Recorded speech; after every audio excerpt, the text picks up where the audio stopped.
여러분 안녕하세요. 네, 게리지 컴퓨터 일반 강의를 함께하게 될 문혜영 교수입니다. 여러분 만나서 반갑습니다. 자, 우리가 이번에는요, 컴퓨터 공부를 어떻게 진행을 해야 될까 전반적인 거 한번 살펴보고, 여러분 좀 고민이 많을 거예요. 컴퓨터 일반 과목이 좀 어렵다라는 말을 좀 많이 들어가지고 어떻게 시작해야 될지 좀 고민이 될 거니까, 그것에 효율적으로 공부하는 방법에 대해서 우리가 살펴보고요. 지금까지 시험은 어떤 식으로 출제가 되었는지 또 분석을 잘 해야지 우리가 잘 대비할 수가 있겠죠. 네, 한번 살펴보도록 하겠습니다. 자, 여러분이 이제 계리직의 시험 과목은 이제 세 과목이 나오죠. 한국사하고 우편 및 금융상식하고 이제 컴퓨터 일반 이렇게 세 과목이 나오고요. 그래서 일단은 과목 수가 작기 때문에 여러분이 집중해서 공부할 수가 있는데, 이제 한국사나 이제 우편 금융상식은 좀 여러분이 많이 접했던 부분인데요. 컴퓨터 일반은 우리가 평소 때 다루지 않았던 이제 부분이고, 또 여러분이 처음으로 공부를 시작하면 굉장히 이제 힘든 부분이 되고요. 여러분이 이제 어린 시절부터 해가지고 지금까지 성인이 될 때까지 영어 공부를 한 20-30년 했잖아요. 네, 그래도 영어에 만점 받기가 힘들잖아요. 그런데 또 우리가 또 단기간에 또 공부를 해가지고 컴퓨터 일반에서 좀 만점 좀 맞아볼까 그러면 이제 굉장히 힘든 과정이 되겠죠. 그래서 왜 컴퓨터 일반이 어렵냐라고 하면 우리가 주변에서 지금까지 조금 접하지 못했던 그런 생소한 용어들이 나오기 때문에 좀 어렵다라고 합니다. 네. 자, 그 다음에 이제 배점은 100점 만점이 진행이 되고요. 이제 객관식 사지선다형이 되고요. 20문제가 출제가 되고 있습니다. 20문항씩 그리고 60분 동안 이제 시험을 보게 되는 거고, 이제 1차에 이제 이렇게 합격이 되면 이제 2차 면접을 보게 되고, 이제 거기에 이제 합격을 하면 이제 되는 거죠. 최종적인 합격이 되겠습니다. 네. 합격선은 어느 정도 될까? 이제 세 과목에 대한 평균이 이제 2008년부터 이 계리직 시험이 시작을 했는데요. 이제 처음에는 좀 응시 좀 알려지지 않았죠. 그래서 76점에서 이제 최하점은 이제 55점까지도 합격을 했었어요. 2010년에는 이제 70점에서 41점도 이제 합격을 했다라고 하네요. 2012년에는 80점에서 이제 53점도 합격을 했는데, 이제부터는 이제 점점 합격 점수가 이제 올라가요. 네. 그래서 83점에서 76점, 82점에서 73점. 그리고 이제 최근 2018년도에는 88점에서 이제 78점 선이 평균입니다. 그래서 여러분이 세 과목이 있는데 여러분이 이제 자신 있는 과목을 한번 판단을 해주고, 한국사하고 우편금융상식에서 좀 만점 가까운 점수를 받고, 컴퓨터 일반 과목에서 한 85점, 80점 그 정도 계획을 세워야 되겠다.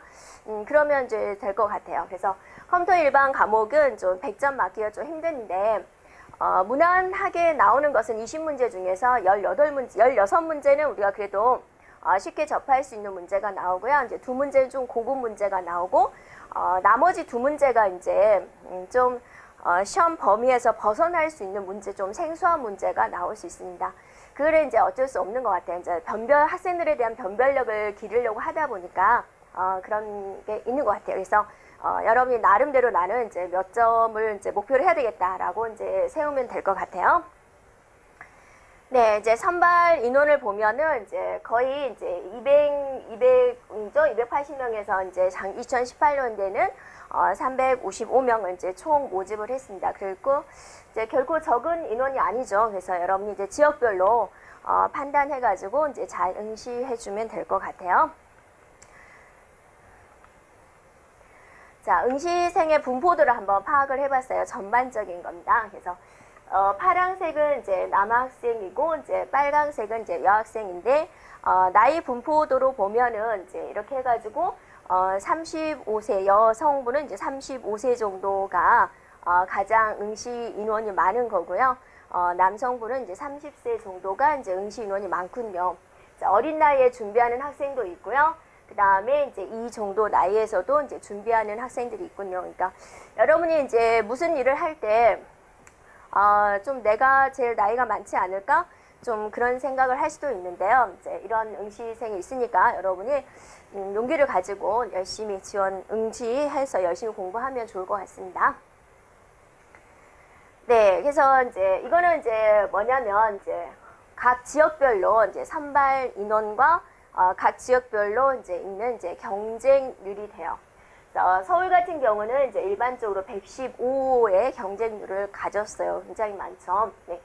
그리고 이제 경인 지역에서는 91 경쟁률을 이렇게 가졌고, 인원수도 이제 인천과 경기도에서는 이제 좀 선발 예정 인원이 좀 많았죠.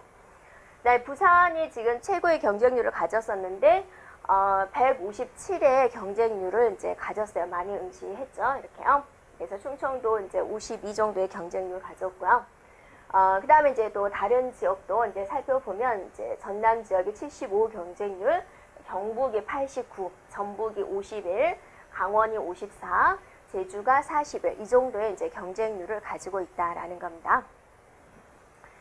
네, 그리고 이제 커트라인을 보면은 이제 아까 말했듯이 이제 한 번 더 이제 발표보면 이제 그죠? 일반이죠. 경인 지역 85점, 86점 거의가 이제 낮은 지역은 이 정도의 낮은 지역도 있지만 이제 거의가 80점, 85점 이 정도의 이제 커트라인을 가지고 있다라는 겁니다. 네, 그럼 이제 컴퓨터 일반 과목에 대해서 이제 우리가 살펴볼 건데요. 컴퓨터 일반 과목은 이제 그 안에서 이제 또 이제 과목별로 나누어지게 돼요. 그래서 컴퓨터 구조라는 과목이 있고요. 컴퓨터 구조. 네. 그 다음에 이제 운영체제가 있고요. 네. 그 다음에 이제 데이터베이스가 있고, 데이터 통신이 있고요. 또 프로그램 언어가 있고요. 소프트웨어 공학, 자, 멀티미디어, PC 운영체제와 엑셀. 이렇게 전반적으로 이제 이런 내용이 출제가 되겠다라는 이제 이런 세부적인 내용이 있습니다. 그래서 여러분이 좀 들어본 내용도 있겠죠. 또 생소한 내용도 있을 건데 매번 이 내용들이 전부 다 출제되지는 않습니다. 어쩔 때는 특정한 과목 단원에 대해서 이제 많이 출제되기도 하고, 어쩔 때는 또 이제 적게 출제되기도 하고, 또 이거 같은 경우는 또 아예 출제가 안 되기도 하고. 네. 자, 그럼 이제 세부적인 내용을 한번 우리가 살펴보도록 할게요. 자, 컴퓨터 구조는요, 우리가 2018년도를 한번 비교를 해봤을 때, 이제 자기가 이제 많은 내용들이 나오는데, 또 어디에다 중점을 둬서 공부를 해야 될까를 좀 우리가 보기 위해서, 컴퓨터 구조는 이제 5문제가 출제가 됐어요. 20문제 중에서. 그 다음에 이제 데이터베이스와 자료구조, 자료구조가 데이터베이스 속에 들어가서, 그래서 얘가 5문제가 출제가 됐어요. 이렇게 많이 이제 과목에서는 이제 이게 가장 많이 출제가 됐습니다. 2018년도에. 네, 매년 이 두 개가 이제 가장 많이 출제되진 않습니다. 근데 2018년도에는 이 두 과목이 가장 많이 출제가 됐어요. 그럼 이제 여러분이 그 많은 단원 중에서 어디에다 중점을 둬서 이제 공부를 해야 되겠다. 그것도 마음가짐을 가져주면 되겠죠. 그리고 데이터 통신과 소프트웨어 공학에서 이제 3문제가 출제가 됐고요. 그 다음에 운영체제에서 1문제, 프로그램 언어에서 이제 2문제가 출제가 됐는데, 여기 이제 프로그램 언어에는 이제 우리가 많은 프로그램 언어가 있는데, 주로 출제되는 언어가 이제 C 언어와 이제 자바입니다. 그래서 C 언어에서 1문제 출제되고, 이제 자바에서 이제 1문제 출제가 됐는데요. C 언어는 이제 C 언어만의 특징을 가지고 있죠. 포인터라든지 배열이라든지 출력 형태라든지 이제 그런 쪽을 나오는데, 자바는 그렇게 깊게 나오진 않습니다. 네, 그래서 자바의 특징적인 거 이제 거기 핵심적인 요소만 우리가 살펴보면 되겠습니다.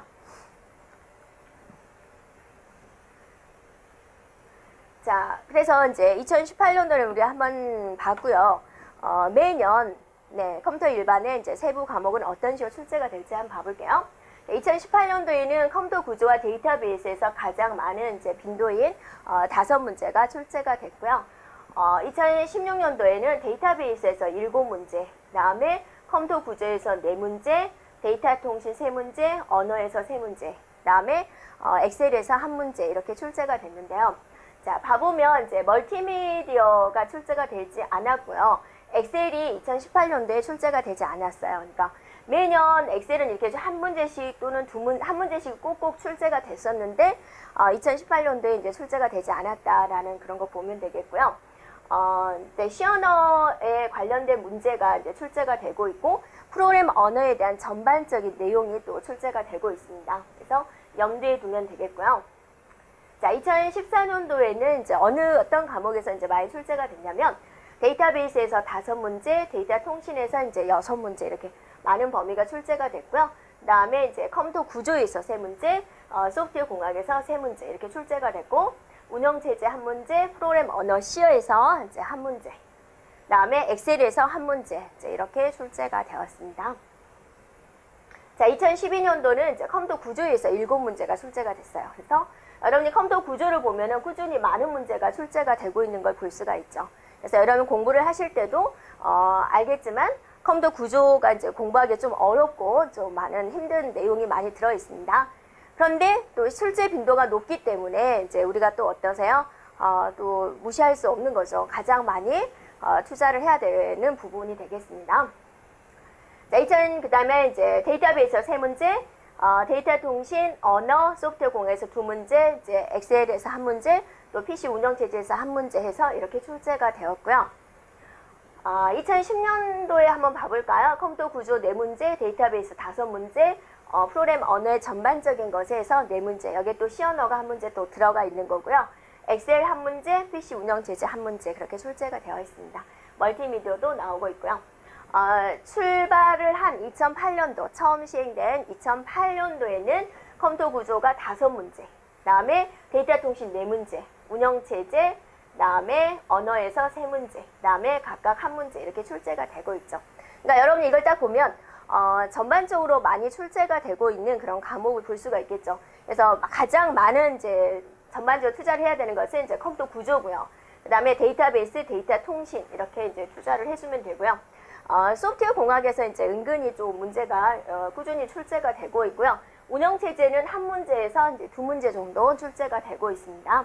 그 다음에 이제 C 언어에서 꼭 1문제가 출제가 되고 있고, 자바에서 이제 1문제가 이제 출제가 되었습니다. 출제되지 않았다가 자바에서 이제 1문제 출제가 되었다라는 거고요. 엑셀은 꾸준히 1문제가 출제가 되고 있다가 2018년도에 이제 출제가 되지 않은 거고요.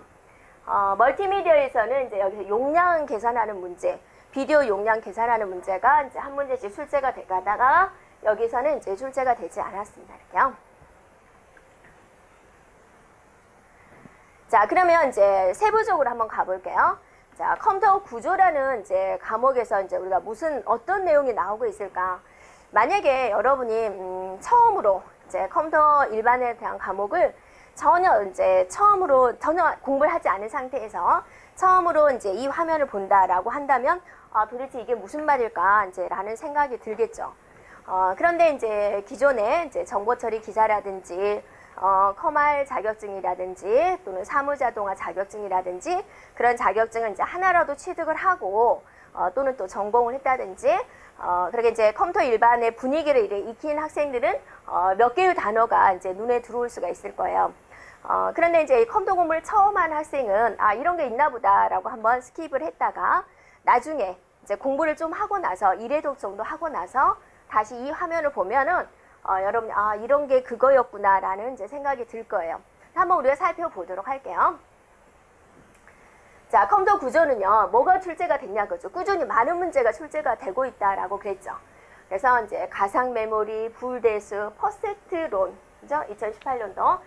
채널, 부동 소수점, 인터럽트, 그다음에 하드디스크 저장 용량, 그다음에 익스클루시브 OR 연산하는 거, 그다음에 16진 연산, 2진 연산하는 것들, 그다음에 기억장치 계층 구조, 페이지 교체 알고리즘, 클라우드 컴퓨팅, 이제 새로운 개념에 대한 내용, 주소 명령어, 그다음에 캐시 적중률에 관련된 거, 그다음에 이제 논리 소재 관련된 거, 진법 변환, 그다음에 보수, 그다음에 레이드, 마이크로 연산 이런 것들이 이제 주로 출제가 되었다라는 겁니다.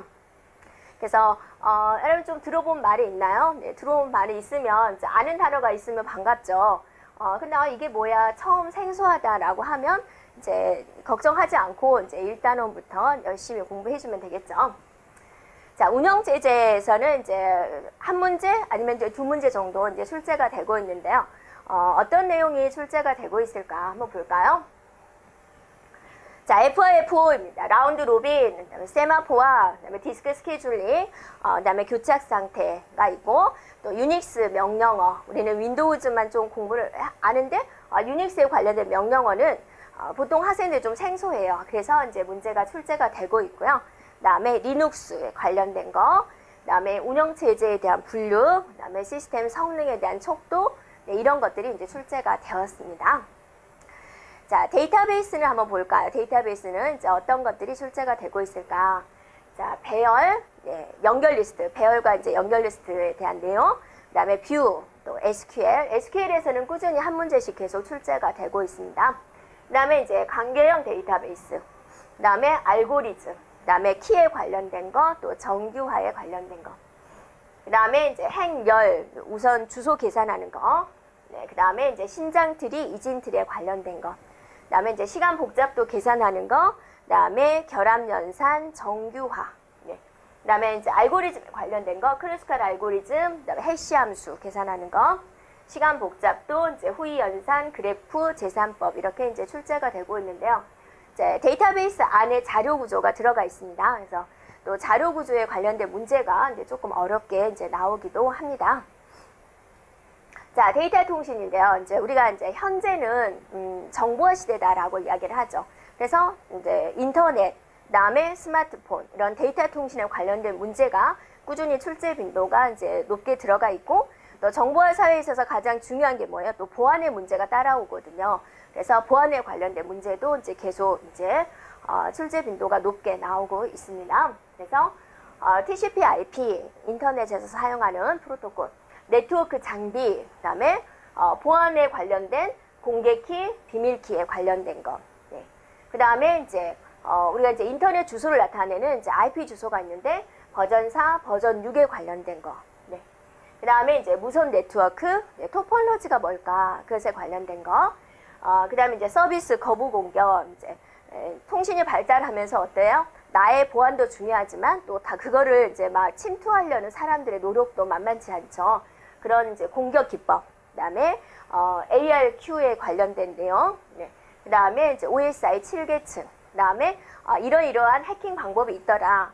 자, 이걸 배우는 이유는 뭐예요? 이러이러한 해킹 방법이 있으니까 그거를 이제 우리가 예방하기 위해서, 방지하기 위해서 어떻게 해야 되는지 그걸 배우기 위한 거죠. 그래서 데이터 통신 문제, 그래서 좀 통신에 관련된 문제는 통신을 공부할 때는 여러분이 용어도 좀 새롭고요 해서 좀 힘든 부분이 됩니다. 자, 프로그램 언어에서는 이제 어떤 내용이 나오냐면 이제 자바에서 이제 한 문제 우리가 또 안 나오다가 또 나오다가 또 안 나오다가 나오다가 그렇게 했으니까 그래도 우리가 대비는 해야 되겠죠. 그래서 자바에 관련된 문제 한 문제, 그 다음에 이제 시언어에 관련된 문제 한 문제 출제가 되고요. 예, 객체 지향 언어입니다. 프로그램 언어가 이제 과거에 이제 포트란부터 출발을 했다가 그 다음에 이제 구조체적인 이제 프로그램 언어에다가 지금 이제 객체 지향 언어를 가지고 있습니다. 그래서 지금 프로그램 언어의 특징인 객체 지향 언어의 특징은 어떤 게 있을까? 그런데요. 그다음에 이제 알고리즘 관련된 이제 순서도에 관련된 문제, 자 이렇게 우리가 살펴볼 수가 있고요. 자, 소프트웨어 공학인데요. 소프트웨어 공학도 이제 꾸준히 세 문제가 출제가 되고 있습니다. 그래서 이 소프트웨어 공학은 워낙 범위가 넓어요. 그래서 이제 우리가 이제 많이 출제가 되고 있는 부분을 공부를 하는데 얼마든지 깊게 출제가 될 수 있는 부분이거든요. 그래서 이제 개발 방법론, 그러니까 소프트웨어 내가 개발을 하는데 어떤 방식으로 개발을 해야 되느냐, 그런 개발 방법론, 자, 결합도 응집도에 관련된 문제, 그 다음에 이제 소프트웨어 테스트, 소프트웨어 개발을 했어요. 그럼 이제 시판을 해야 되겠죠. 그러려면 어때요? 굉장히 많은 테스트 과정을 거치게 됩니다. 그럼 그런 테스트하는 방법에는 이제 뭐가 있을까라는 거. 그 다음에 이제 프로토타입 모형입니다. 좀 생소하지만 또 공부해보면 우리가 쉽게 다가갈 수 있는 부분이고요. UML이 뭘까? UML. 그 다음에 소프트웨어에 대한 품질 검사. 소프트웨어 개발했는데 이 소프트웨어는 좋아요, 나빠요 라는 판단하는 기준이 있어야 되겠죠. 품질 검사하는 방법. 모듈화입니다. 모듈화는 뭐냐면 소프트웨어 큰 덩어리의 이제 소프트웨어를 작성을 하는데 그걸 한꺼번에 작성하려면 힘드니까 우리가 이제 블럭 단위로 이렇게 쪼개는 거죠. 특징별로 쪼개가지고 나중에 필요한 부분만 블럭 이렇게 따다가지고 쓰는 거. 모듈화 하면은 여러분이 레고 블럭 생각해 주면 돼요. 이렇게 나중에 이제 조립하면은 또 완성된 모양이 만들어지죠. 네, 그런 것들. 그다음에 CPM 계산하는 문제가 이제 이렇게 출제가 되고 있습니다. 그래서 소프트웨어 공학도 어떻게 보면은 이거는 이제 거의가 암기 과목이 돼요. 좀 이해라기보다는. 네. 그래서 꾸준히 3문제 정도 출제가 되고 있는 과목입니다. 네, 그 다음에 이제 멀티미디어는 이제 초창기 때 출제가 되다가 이제 지금 요즘에는 이제 출제가 되고 있지 않은데 초창기 때는 이제 어떤 문제가 출제가 되었냐면 비디오 용량 계산하는 문제. 이러이러하니까 이것의 용량은 얼마냐 그거 계산하는 문제. 그 다음에 이제 또 이거 용량 계산하는 문제, 사운드 파일 용량 계산하는 문제. 자, 이렇게 이제 출제가 되었던 거예요. 자, 그 다음에 이제 PC 운영체제하고 엑셀 문제인데, PC 운영체제도 이제 초창기 때 이제 출제가 되다가 또 요즘에는 또 출제가 안 되고 있는 추세고, 엑셀도 꾸준히 한 문제가 출제가 되고 있다가 바로 2018년도에만 이제 출제가 되고 있지 않았습니다. 그래서 엑셀 하면 여러분이 뭐가 가장 어려운가요? 엑셀은 함수가 가장 어렵습니다. 그래서 학생들이 함수를 어려워하는 줄 알고 이제 출제자가 엑셀에서는 항상 함수 문제를 출제를 하고 있어요. 그래서 지금까지 출제된 함수는요. 라운드 다운 반올림 하는 함수 FV, 그다음에 HLOOKUP이면 이제 VLOOKUP도 있겠죠. 그다음에 len, write 함수, 그다음에 절대 참조와 상대 참조를 이해하고 있는지. 네. 그 다음에 이제 프린터에 관련된 거, 이제 PC 운영체제 쪽에서는 기본 프린터에 관련된 거, 그 다음에 윈도우즈에 관련된 이제 명령어, 네, 이런 것들이 이제 출제가 되었습니다.